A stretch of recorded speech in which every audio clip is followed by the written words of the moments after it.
Welcome, here I've got Amazon fake Samsung and I'm gonna show you how to take live photo in the camera app at this device. So let's start by tapping on the camera button to open it, and for now we are on standard photo mode, so let's change it by using this settings bar and just simply tapping to this button the second from the right. As you can see, we get access now to live photo mode, and it gives us possibilities that when we take a picture we can get two in one, the photo and the short clip. So let me show you how it works by taking a picture.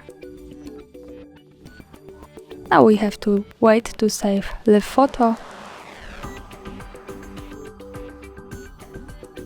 And let's move to the right corner at the bottom to the button that follows us straight to the gallery.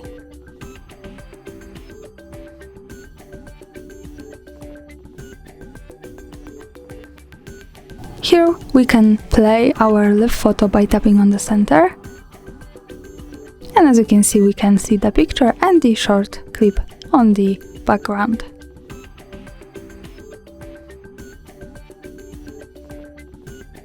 And that's all. Thanks for watching, subscribe our channel and leave the thumbs up.